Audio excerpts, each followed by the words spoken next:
레위기 마지막 묵상하면서 26장 말씀으로 마음이 낮아져서 언약적 복을 누리라 라는 제목으로 나누겠습니다.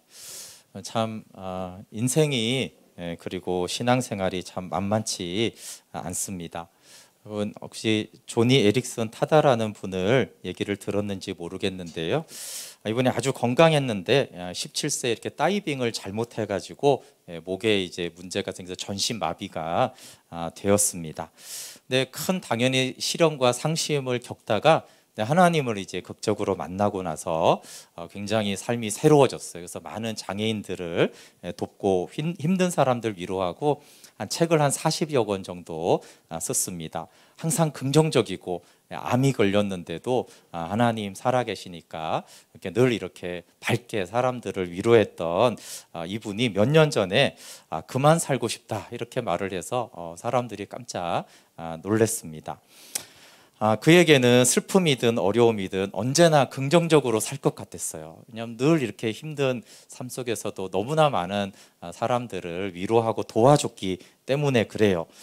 근데 이분이 이렇게 자기가 외출을 하고 들어오면은 옷을 갈아입고 얼굴을 씻고 침대에 눕기까지 한 4시간 정도가 걸린대요. 근데 그걸 자기가 스스로 하는 게 아니라 온전히 이렇게 이게 저분이 이제 남편인데 남의 도움을 받아야지 이렇게 되는 거예요. 그리고 이제 몸이 약해서 자주 몸에 열이 나는데 그러면 이렇게 옷을 다 벗기고 이렇게 수건으로 이렇게 차갑게 해줘야 되는데 그렇게 벌거벗은 자신의 어떤 그런 것에 대한 수치감이나 내가 아무것도 스스로 할 수 없이 그냥 가만히만 있어야 되는 그런 것들이 불편하고 상실이 되어서 이제 그만 좀 살고 싶다 이렇게 말했다고 그래요. 여러분 이분이 많은 사람들을 위로하고 돕고 이런 것이 기만이거나 가식적인 삶을 말하는 게 아니잖아요, 그렇죠? 내가 믿음으로 살고 또 살려고 하는데 내 삶의 현장이 너무 힘들다는 얘기를 하는 거예요.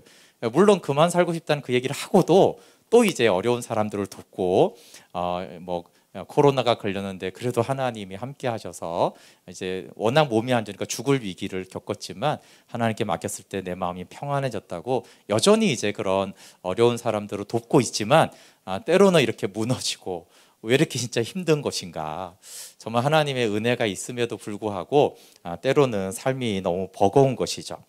근데 여러분 인생이 그렇습니다. 인생이 한 번 어려움을 넘어가면 쭉 풀릴 것 같아요.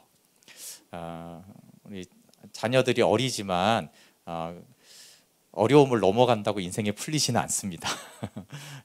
공부 열심히 해서 대학 가면 인생이 풀려. 그런데 사실은 풀리지는 않아요. 잠시 동안 풀리는 거죠. 근데 우리는 늘 그렇게 이제 좀 교육을 받았고 그런 기대가 있어요. 근데 인생만 그런 게 아니고요. 신앙생활도 그런 게 있어요. 한 번 은혜를 진하게 경험하고 성령의 충만함과 하늘의 기쁨을 경험하면 죽을 때까지 이렇게 은혜롭게 기쁘게 살아갈 것 같은 그런 생각을 하지만 그렇지만 현실은 그렇지가 않아요. 구원의 감격, 예배가 너무나 즐겁고 이렇게 말씀이 꿀송이처럼 달고 정말 기도하는 게 너무 좋다라는 그 시절이 있었지만 그것이 지속되지가 어려워요. 그러니까 인생이나 신앙생활이 어려운 것은 하나의 고비만 넘어가면 쭉 이어진다라면 그까지 고난, 그까지 어려움 한번 넘어가면 되지 그러는데 이게 산 넘어 산이라고 정말 쉽지가 않은 것이죠. 그런데 우리가 구약을 보면 이스라엘 백성들에게 똑같은 일이 일어났다라는 것을 알 수가 있어요. 우리만 그런 게 아니라 출애굽의 감격이 너무 크잖아요. 그 시내산에서 언약을 맺고 하나님을 뵙고 먹고 마셨더라. 얼마나 기쁨이 충만하고 아름다운 시간이에요.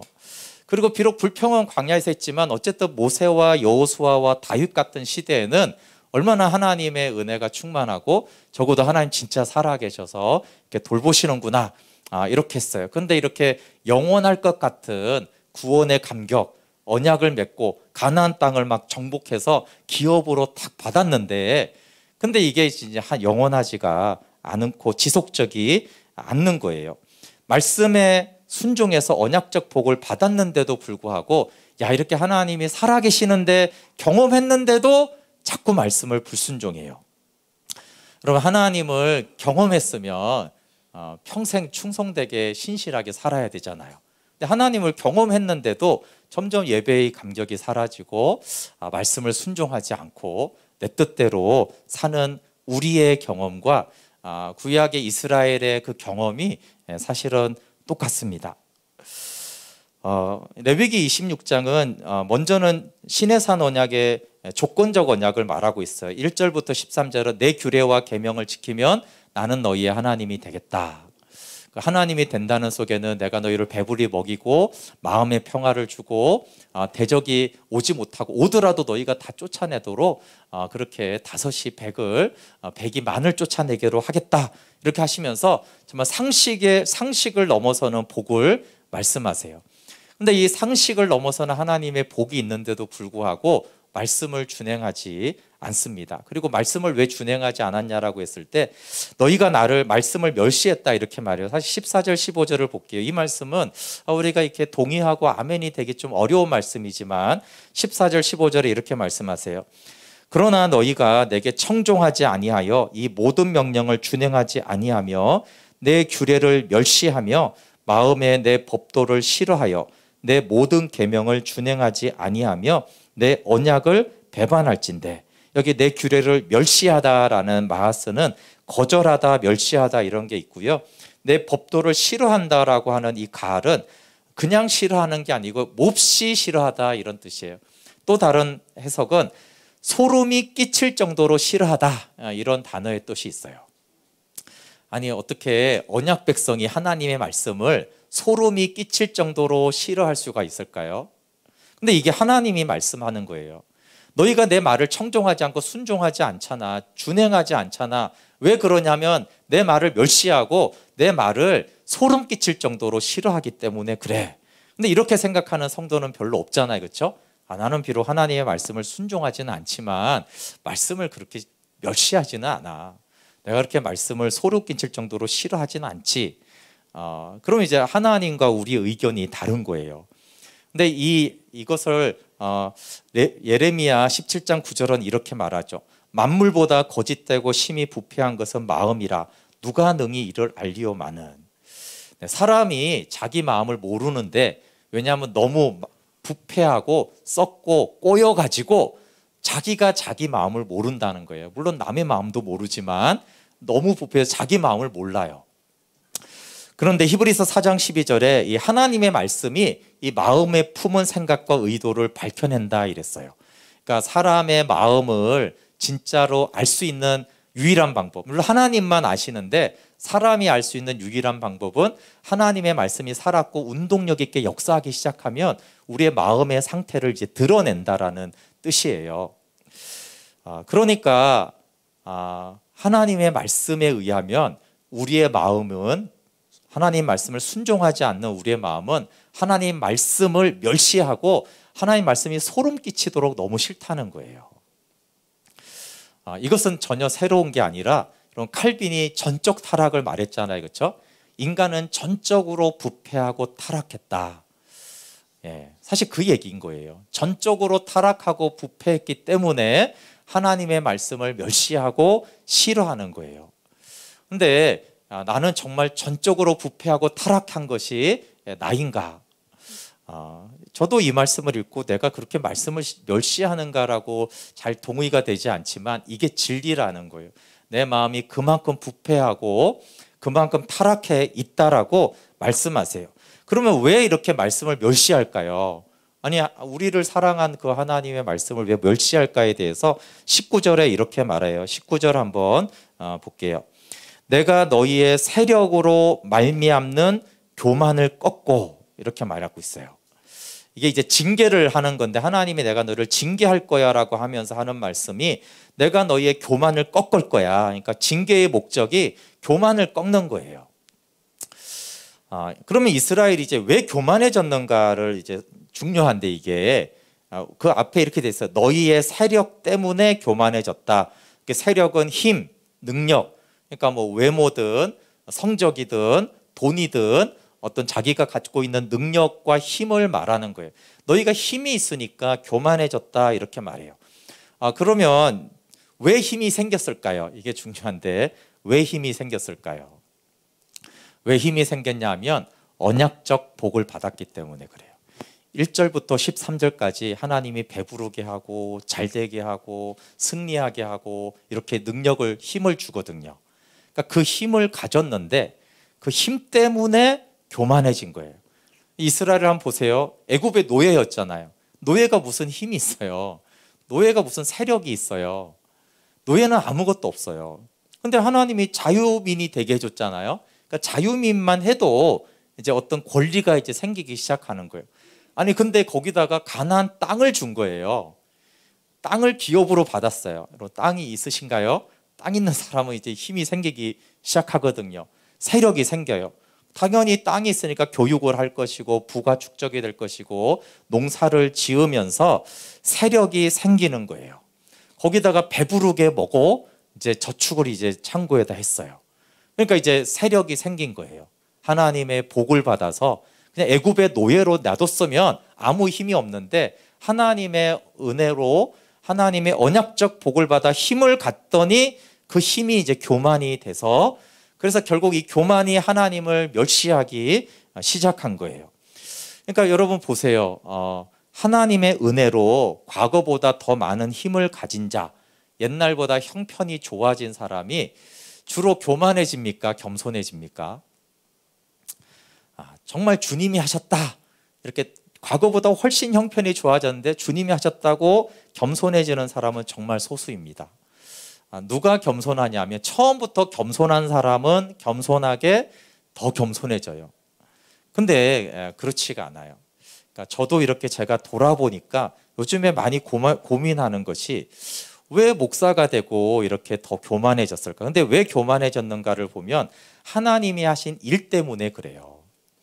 그러니까 청년 때는 이렇게 막 3명, 많아도 10명 이렇게 말씀을 가르치고 같이 기도하고 그렇게 생명의 공동체를 세워가는 것에 대해서 기쁘고 만족을 했거든요.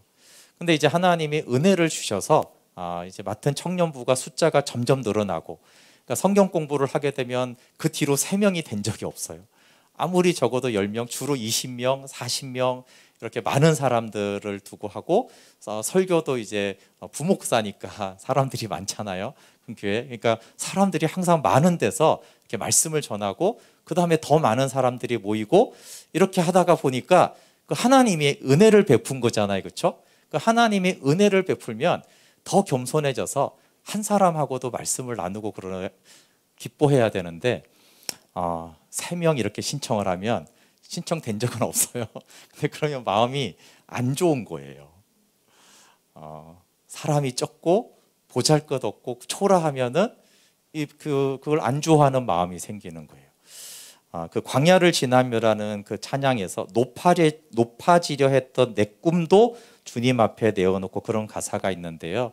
그럴 때 항상 그 생각을 해요. 왜 내가 높아진 꿈을 갖게 되었을까? 전에는 그냥 하나님이 함께하는 건강한 공동체면 숫자와 아무 상관없이 그게 좋았는데 왜 어느새 이렇게 숫자에 이렇게 민감해지고 뭔가 보란 듯하는 보여지는 이런 것에 대해서 꿈이 이제 높아졌을까? 남들보다 하나님의 역사하신 것으로 인해서 남들보다 더 교만해지고 잘 보이고 더 잘나고 싶은 그런 교만이 생긴 것이죠. 근데 여러분은 어떠세요? 여러분 하나님의 은혜를 내가 입었는데 뭐 건강해졌던 취업을 했던 결혼을 했던 집을 샀던 차를 샀던 그런 것으로 인해서 나는 더 교만해졌나 나는 더 겸손해졌나 대부분의 사람들은 과거보다 형편이 더 좋아졌잖아요. 물론 안 좋아진 사람도 소수가 있습니다. 그러나 한국은 하나님의 은혜로 대부분이 과거보다 형편이 많이 좋아졌어요. 그러면 이제 한국교회 성도들이 더 겸손해져서 말씀을 더 사랑하고 더 순종하고 있는가 아니면 정말 교만해져 가지고 말씀도 잘 듣지 않고 더군다나 말씀을 준행하는 것은 안 하는가? 집이 없을 때, 차가 없을 때 어땠습니까? 그런 게 없을 때 그때 이제 하나님의 은혜를 입었을 때 어땠는가? 근데 이제는 과거에 없던 것들이 이렇게 생기고 이것도 사고 저것도 있고 갖추어졌을 때 나는 더 겸손해져서 하나님을 더 사랑하는지 더 교만해져서 하나님의 말씀을 더 이상 순종하지 않고 하나님 예배하는 거 별로 기쁘지 않고 하나님 기도하는 것도 말씀을 보는 것도 소홀히 하는지. 근데 여러분 이게 이스라엘에게 일어난 이 일이 대부분의 한국교회 전 세계 성도 가운데 아마 일어났겠죠. 근데 이게 얼마나 안타까운 일입니까? 하나님이 주신 복 때문에 교만해져서 하나님께 멀어지는 이 현상. 아니 하나님께 복을 받지 않아서 지가 잘나서 세력을 얻어서 교만해지면 그건 좀 어쩔 수 없는데 하나님의 복을 받아서 교만해져서 하나님을 싫어하고 멀어지는 현상이에요. 그러니까 여러분 내가 누군가를 너무나 사랑해 줬어요. 너무나 도와줬어요. 가끔 그런 사람 있잖아요. 정말 희생적으로 내가 너를 다 도와줬는데 그것 때문에 이제 잘 되고 하니까 나를 막 무시하는 거예요. 이 현상이 이스라엘에게 일어났는데 이스라엘 얘기는 우리 얘기를 하는 거예요. 하나님께 받은 복 때문에 하나님을 무시하고 있는 이 현상. 그래서 이제 하나님이 너희 교만을 꺾어야겠다. 야, 너 키워줬더니 나를 대항하고 나하고 대적해. 그리고 나를 떠나. 무엇보다 내가 너를 사랑해야 되는데 너는 나를 배반하는구나 해서 징계가 있습니다. 그래서 26장은 징계의 내용이 길게 되어져 있어요. 근데 이 징계를 보면은 교만과 징계가 대립하고 있는 거예요, 사실은. 그래서 하나님의 징계가 혹독하구나 이게 핵심이 아니라 우리의 교만과 징계가 같이 대결을 하고 있는 구조인 거고, 교만은 하나님의 말씀을 멸시하는 걸로 나타납니다. 여러분 교만한 만큼 말씀을 멸시합니다. 이게 중요해요. 교만한 만큼 말씀을 멸시해요. 그리고 하나님은 교만한 만큼 징계합니다. 하나님의 하나님의 징계는 아무 규칙 없이 진행되는 게 아니라 교만을 꺾는 게 목적이기 때문에 교만한 만큼 징계가 깊은 거예요. 그래서 26장에는 5단계의 징계가 이렇게 진척이 됩니다. 1차, 2차, 3차, 4차, 5차가 되는데 어떻게 보면 징계의 수위는 내가 정하는 거예요. 내가 교만한 만큼 나를 심판하게 되어 있으니까. 그래서 어디까지 징계가 진행되는가가 이제 교만의 정도입니다. 그래서 언약을 떠난 거에서 1차 징계가 이제 질병을 주시고 수확을 했는데 약탈당해요. 돈 열심히 벌었는데 없어지는 거죠. 전쟁에 피하고 불안정이 일어나요. 근데 이제 교만하면 18절에 이렇게 말해요. 18절 한번 읽어볼게요. 같이. 교만하면 하나님 이렇게 말해요. 읽어볼게요. 시작. 또 만일 너희가 그렇게까지 되어도 내게 청종하지 아니하면 너희의 죄로 말미암아 내가 너희를 7배나 더 징벌하리라. 그렇게까지 되었는데도 이 말이 참 마음 아픈 거죠. 우리가 자녀들한테 아니 네가 그렇게까지 되었는데 왜 아직도 정신을 못 차리냐 이런 말을 할 때가 있어요. 그러니까 조금 교만하면 1차 징계로 이렇게까지 되었으니까 돌아가야겠다 이렇게 한다는 거예요. 그런 사람이 예를 들어서 다윗과 같은 사람이에요. 다윗도 교만해서 말씀을 멸시해서 범죄한 거예요. 그런데 다윗이 이제 징계를 탁 받으니까 금방 알아듣고 이렇게까지 되었는데 하고 이제 돌아가죠. 그러니까 여러 차례 이렇게 징계하실 필요가 없었던 거예요. 그러니까 2차 징계가 진행이 되는데 철저한 흉년이 듭니다. 그리고 수고가 헛되는 거는 우리가 가끔 경험하죠. 제가 지난주에 병원을 갔는데 휴진하더라고요. 그래서 1시간 갔다가 그냥 돌아왔어요. 그래서 제가 이 말씀이 생각나요. 수고가 헛되구나. 이렇게 뭔가 수고해서 이렇게 했으면 그 결과가 나와야 되는데 수고는 했는데 이렇게 헛되게 되는 그런 일들이 이제 징벌 중에 하나라는 거예요. 근데 이제 이 징벌을 2차를 말하면 19절에 아까 말한 대로 너희의 세력으로 말미암는 교만을 꺾겠다 이렇게 말하고 18절에 이거를 징벌이라고 말해요. 이 징벌이라는 단어는 훈육을 목적으로 하는 징계를 말해요. 교훈하다, 가르치다. 그러니까 내가 너희를 교훈하는 것은 가르치는 것은이고 그 내용이 이제 심판인 거예요. 그러면서 이제 23절에 아까 18절을 읽었는데 23절에 이렇게 말해요. 똑같은 말이죠. 이런 일을 당하여도 너희가 내게로 돌아오지 않고 내게 대항하면 27절 너희가 이같이 될지라도 내게 청종하지 않고 내게 대항하며 그러니까 세 번이나 뭐라고 말해요? 그렇게 되어도 아니 이런 일을 당해도 이같이 되었는데도 왜 안 듣느냐.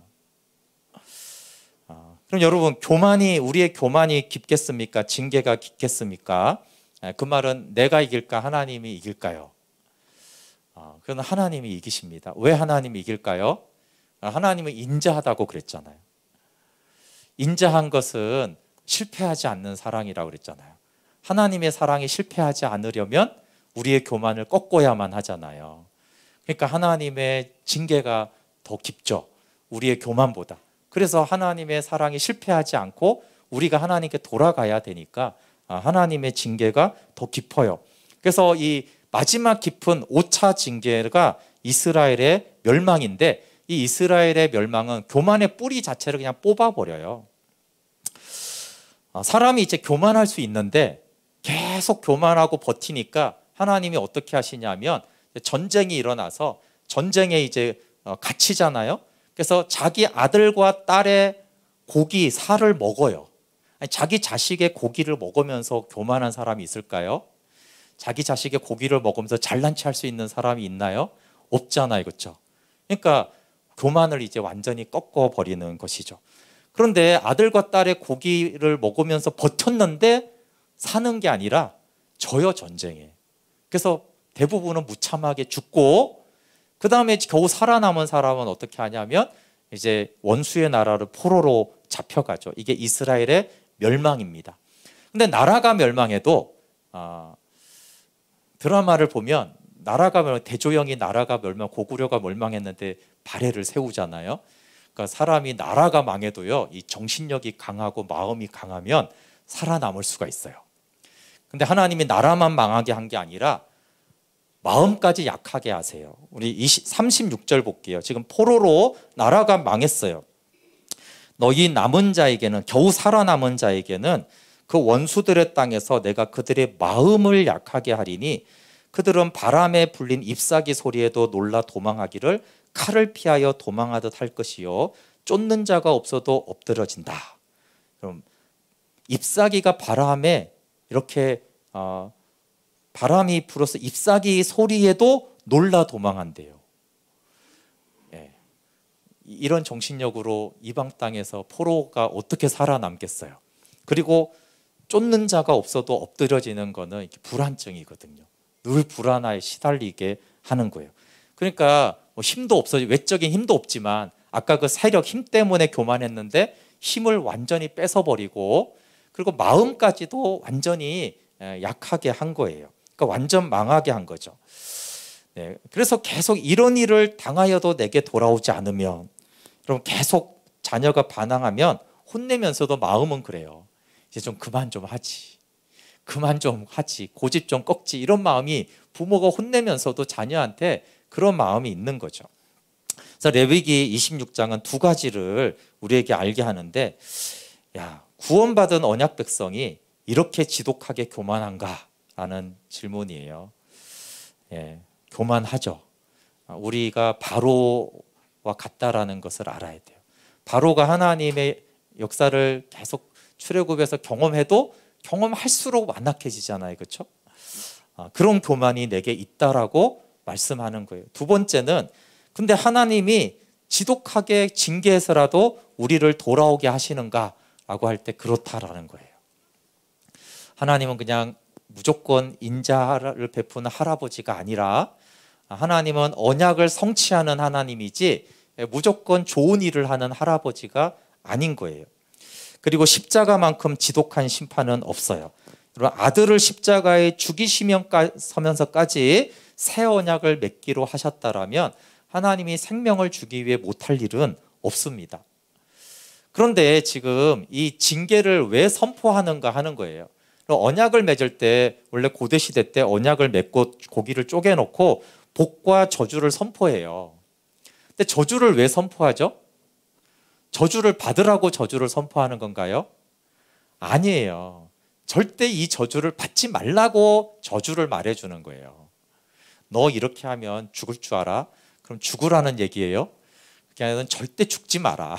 절대 너 이렇게 하면 너 맞는다. 그럼 사실 그 말은 절대 맞지 말라는 얘기를 하는 거예요. 그러니까 계속 구약에서 이 언약을 얘기하면서 저주가 선포되는데, 그래서 너희들은 절대로 이 저주를 받지 말라는 사실은 말인 거예요. 근데 안타깝게도 절대 받지 말라는 저주가 이스라엘 역사에 다 임해요. 그 전부가 다 임합니다. 그러니까 하나님이 야 너희는 징계를 받지 말아라, 이렇게 강력하게 그 진심으로 말을 하는데, 우리는 그 징계받을 짓을 너무나 많이 하는 거예요. 하나님의 징계가 옳습니다. 그런데 이게 정말 어려워요. 하나님은 사랑하는 자를 징계한다. 다시 의를 기초로 세우기 위해 징계한다. 무덤에서 성전을 짓는다. 이렇게 장사가 복음이다. 이렇게 말해도 우리는 하나님의 심판을 사랑으로 알기가 참 어려워요. 그리고 이렇게 이스라엘에서 일어난 일이 남 일이라고 생각하면 있는데, 이게 나한테 일어날 일이라고 생각하면 진짜 끔찍하고 놀라는 것이죠. 네, 여러분, 십자가에서 아버지가 아들을 버리신 것, 십자가는 아버지가 아들을 심판하신 사건이기도 합니다. 아버지의 허락 없이는 십자가는 집행되지 않아요. 그리고 특히 아들을 버리신 것은 심판인데, 근데 놀랍게도 이 십자가는 모두가 다 사랑이에요.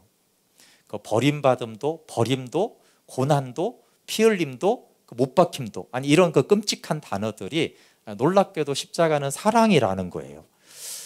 그리고 사랑의 기준은 뭐냐 하면 십자가예요. 우리가 생각하는 가요의 그게 사랑의 기준이 아니라 사랑의 기준은 십자가에서 나타났어요. 그래서 사랑이 뭐냐 그러면 십자가를 보라고 성경은 말을 해요. 그래서 십자가가 그 사랑의 표준인데, 그 십자가는 언약 안으로 들어오도록 생명 주기 위한 것이 사랑이 기준인 거예요. 그래서 그러면 누가 이 하나님의 징계가 옳고 선하고 사랑인 것을 받아들이냐면, 성경은 겸손한 사람만 그렇게 받아들인다고 그래요. 그러니까 우리가 이성적으로 하나님이 징계하는 목적은 사랑이야, 이렇게 좋은 거야 라고 해서 우리가 그 징계가 사랑으로 받아들여지지가 않고요. 내 마음이 겸손해지면, 내 마음이 낮아지면 하나님의 징계가 사랑이구나, 이걸 이제 받아들이게 되는 것이에요. 그 말씀이 이제 40절 41절, 오늘 가장 중요한 말씀입니다. 40절 41절 한번 읽어볼게요. 시작. 그들이 나를 거스른 잘못으로 자기의 죄악과 그들의 조상의 죄악을 자복하고 또 그들이 내게 대항함으로 나도 그들에게 대항하여 내가 그들의 원수들의 땅으로 끌어갔음을 깨닫고 그 할례 받지 아니한 그들의 마음이 낮아져서 그들의 죄악의 형벌을 기쁘게 받으면. 아멘. 이렇게 마음이 낮아진 거를 4단계로 이렇게 말합니다. 그러면 이 자복하는 거 이게 쉽지 않습니다. 하나님을 대항했던 죄를 자복해야 되는데, 근데 여러분, 고난을 당하고 어려움을 당하고 흉년을 당하고 망하고 이런 사람이 사실은 원망하고 교만하기가 쉽지, 그래서 이렇게 오차까지 온 거예요. 근데 어느 날 이게 내가 하나님을 거스른 죄구나, 내가 하나님을 거스른 죄가 크구나, 이거를 자복하는 게 쉽지 않아요. 그래서 이렇게 길게 14절부터 길게 나오다가 40절에 가서야 자복하는 사람이 나오거든요. 근데 이게 정말 중요하죠. 대항하던 마음에서 자복하는 마음, 필요하면 조상의 죄까지. 우리가 잘못했습니다, 하나님. 그렇게 시작이 되니까 그 다음에 41절에 깨달아요. 두 번째, 뭘 깨달아요? 왜 징계가 임했는지를 깨달아요. 그리고 이런 사건들이 왜 일어났는지를 깨닫는 거예요. 사건을 우연으로 보는 게 아니고요, 사건을 남 탓으로 보는 게 아니라 나라가 나빠서 그래, 정치인이 저래서 그래, 그게 아니라 이게 깨달아요. 이게 왜 이런 사건이 내한테 일어났는지, 내가 하나님을 대항해서 하나님이 나를 대항했구나라고 깨달아요. 그러니까 깨달아지니까 어떻게 돼요? 할례 받지 아니한 그들의 마음이 낮아져요. 이게 이제 핵심인데, 마음이 낮아지는 거예요. 마음이 낮아지기가 정말 힘들죠. 근데 마음이 낮아지기 위해서 죄를 깨닫고 죄를 알고 깨닫는 것이 필요한 것이죠. 그럼 이제 마음이 낮아지면 어떻게 되냐 하면 마음이 낮아진 상태를 그들의 죄악의 형벌을 기쁘게 받는 것으로 돼요. 그러니까 죄악의 형벌을 기쁘게 받는 것은 지식으로 되지가 않아요. 하나님이 이렇게 설득돼서 되지가 않고 그게 마음이 낮아져야지 돼요. 근데 이게 기쁘게 받다라는 것이 호의로 받다 이런 뜻이에요. 그러니까 죄를 자백하고 징계를 깨닫고 낮아진 마음은 징계를 기쁘게 받아요. 이렇게 징계를 기쁘게 받는 것을 제가 설교하기 위해서 그런 거예요. 근데 어떻게 징계가 기쁠까? 그거는 마음이 낮아진 사람만 왜냐하면 이 징계가 히브리서 말씀대로 사랑하는 자를 징계한다라는 말을 그대로 아멘이 되는 사람은 마음이 낮아진 사람, 내가 죄인이고 교만한 걸 안 사람, 그래서 마음이 이제 낮아진 사람만 그게 아멘이 되는 거예요. 징계 자체가 기쁘다는 게 아니죠. 이 징계가 사랑이라는 거를 이제 안다라는 뜻이에요. 그래서 하나님은 징계를 기쁘게 받는 겸손한 마음에 이제 언약적 복을 다시 회복시켜 주세요. 42절에 이제 징계를 기쁘게 받으면이라는 조건으로 내가 야곱과 맺은 내 언약과 이삭과 맺은 내 언약을 기억하며 아브라함과 맺은 내 언약을 기억하고 그 땅을 기억하리라. 다시 하나님 때문에 배부르고 평안해요. 그런데 이 사람은 아까처럼 하나님께 복을 받은 그 세력으로 교만해지는 사람이 아니라 마음이 낮아진 사람은 하나님께 복을 받을수록 더 낮아져요. 소수가 있잖아요. 다수는 복을 받아 교만해지지만 소수는 하나님이 복을 줄수록 점점 더 마음이 낮아지고 하나님께 감사하는 사람이 있는데 우리가 알듯이 그 대표적인 사람은 다윗이에요. 다윗을 하나님이 왕일 뿐만 아니라 정말 높여줄 수 있는 최고의 그 메시아까지 약속을 최고로 높여줬을 때 어땠어요? 원띵을 구하잖아요. 그렇죠? 나는 하나님만 구하겠습니다. 그러니까 높여줄수록 겸손해지고 왕을 딱 시켜줬더니 다윗이 처음 한 게 뭐예요? 왕이 되고 보통 사람이 왕 되면 뭐 처음 합니까? 자기 이제 왕권을 확립하잖아요. 새로운 왕조가 세워졌으니까. 근데 다윗은 왕이 딱 되자마자 언약궤를 가져와라 그럽니다. 이게 다르잖아요. 그렇죠? 그러니까 높여줄수록 겸손하게 하나님을 사랑하는 게 이제 다윗인데 다윗 안에 이제 그런 낮아진 마음이 있기 때문에 그런 것이죠. 물론 다윗도 엄청난 그 광야의 생활을 통해서 원래 겸손했지만 더 겸손해진 사람이었어요. 그래서 이 42절의 언약의 회복은 하나님이 언약적 복을 주셔도 그 세력으로 그 힘으로 교만해지지 않는 사람을 말하고 있습니다. 여러분 우리 삶에는 다 고난이 있어요. 내 삶의 고난을 어떻게 볼 것인가? 모든 고난이 하나님의 징계는 아닙니다. 그렇지만 모든 고난을 나의 죄와 교만에 대한 징계로 받아들이는 건 지혜입니다. 구분되시죠? 모든 고난은 나의 죄로 인한 게 아니에요. 그러나 나에게 일어난 그 모든 고난이 나의 죄와 교만 때문에 온 것이라고 내 쪽에서 받아들이는 것은 굉장히 지혜롭고 겸손한 거예요. 제가 허운서 선교사님 얘기를 가끔 하지만 그분이 뭔 죄가 그리 많아서 그 고난을 자기의 죄와 교만으로 받아들였을까요? 근데 그것을 자기의 죄와 교만 때문에 징계가 왔다라고 받아들이는 사람은 연합으로 들어가고 마음이 낮아지기 때문에 그래요. 그래서 하늘의 복을 받게 되어지죠. 나에게 왜 고난이 임하였는가? 왜 고난이 있다고 생각하십니까? 우연이다. 저 인간 때문에 그렇다. 이 사회의 부조리 때문에 그렇다. 그럴 수 있어요. 이거는 다 거짓이라는 말이 아니에요. 근데 그렇게 볼 것인가? 이것은 나의 죄와 교만 때문에 일어난 고난이구나 라고 볼 것인가 하는 것이에요. 어떤 분들은 지금 고난이 없는 분들이 있어요. 지금 고난이 없어요. 과거에 고난을 겪은 분들이 있어요. 그럼 그 과거에는 고난이 왜 임했을까요? 과거에는 고난 때문에 내가 겸손해졌는데 혹시 다시 교만해지지 않았습니까? 과거에 고난이 임할 때는 겸손했었는데 고난이 없어지니까 다시 겸손해. 그 세력으로 인해서. 그런데도 혹시 징계가 없어서 괜찮다고 생각하지 않습니까? 여러분 정말 징계가 없어서 괜찮으면 여기 히브리서 12장 8절에 의하면요, 그 사람은 버림받은 자예요. 징계는 다 받는 것이오늘 너희에게 없으면, 그러니까 교만해졌는데 징계가 없을 때를 말하는 거예요.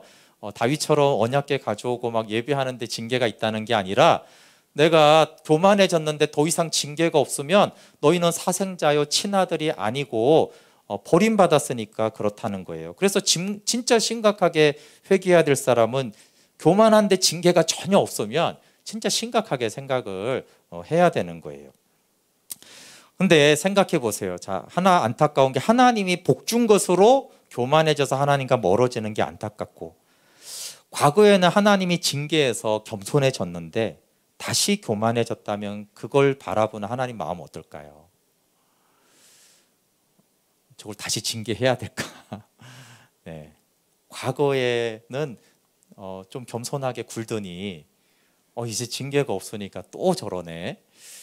이걸 이제 바라보시는 하나님의 마음이 참 어떨까요?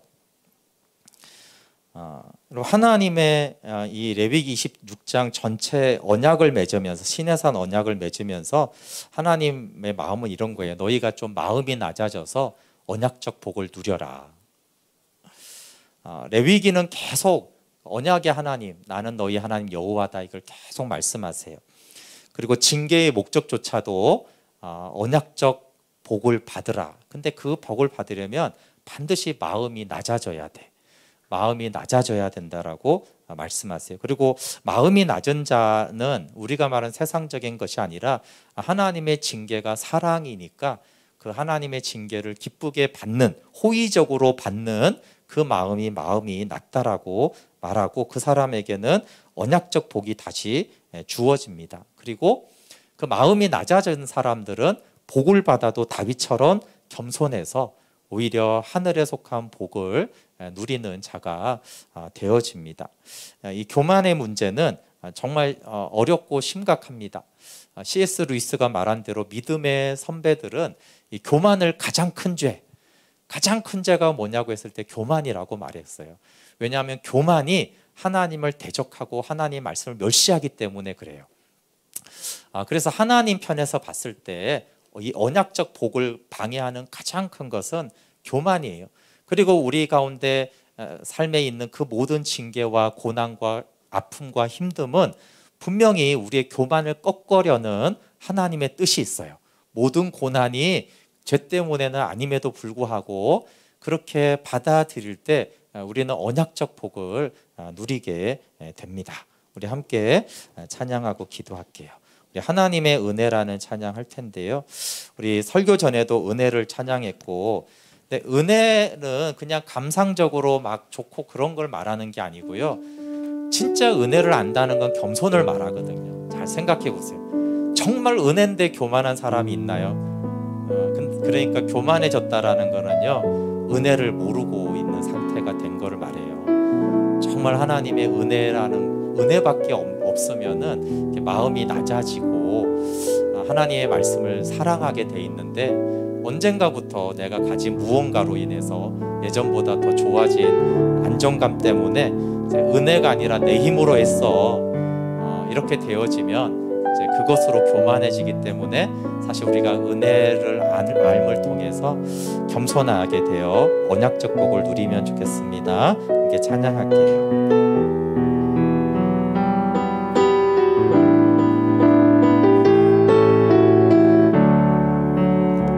나를 지으신 이가 하나님, 나를 부르신 이가 하나님, 나를 보내신 이도 하나님,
내가 당연하게 누려왔던 그 모든 것이 내가 이 땅에 태어나서 살아가는 그 존재 이유 자체가 하나님의 자녀된 것, 이렇게 예배를 드리는 것, 내가 이렇게 거주지에 있는 것, 정말 모든 것이 하나님의 은혜입니다.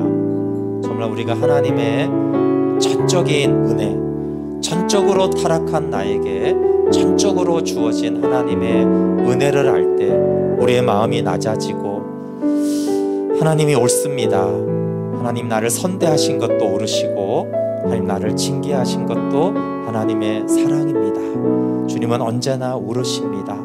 주님 내 마음을 낮춰 다시 하나님을 사랑함으로 나아갑니다.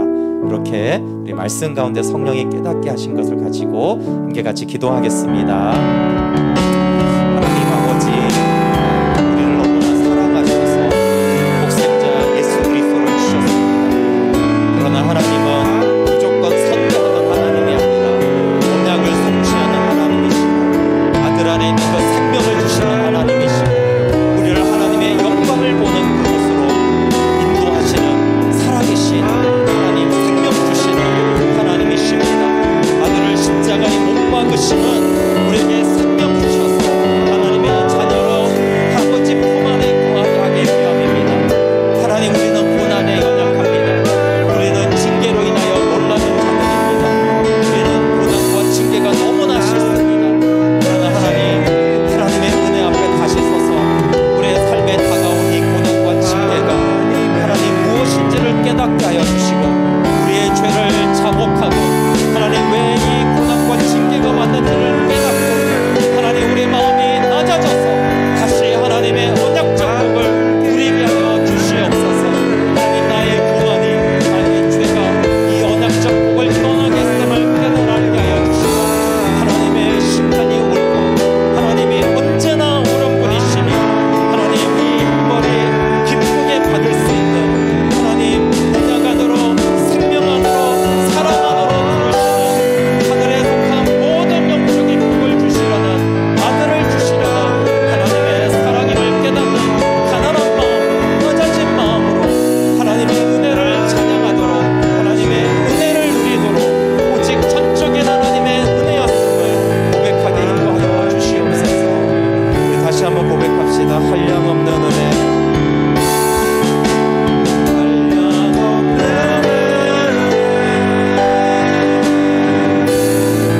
바꿀 길 없는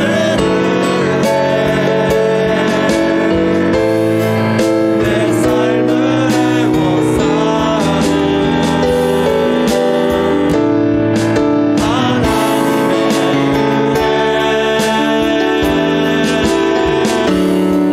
나 주저함 없이 그 땅을 밟음도 나를 붙드시는 하나님의 은혜,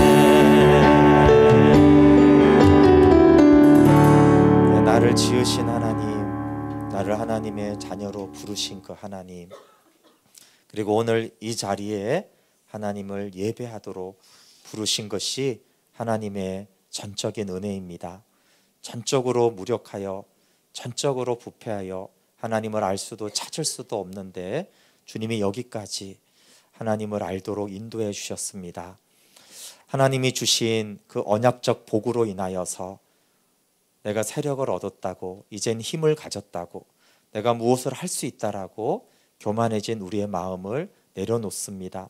우리의 교만을 꺾으시는 하나님의 징계는 옳고 선하며 우리에게 생명 주시려는, 아들을 주시려는, 하나님의 영광을 주시려는 하나님의 사랑입니다. 감사와 찬양을 드립니다. 늘 하나님 모든 것이 주님의 은혜였음을 발견하고, 이제는 하나님의 말씀을 청종하고 하나님의 말씀을 순종하는 그 자리에 서게 하여 주십시오. 예수님의 이름으로 기도합니다. 아멘.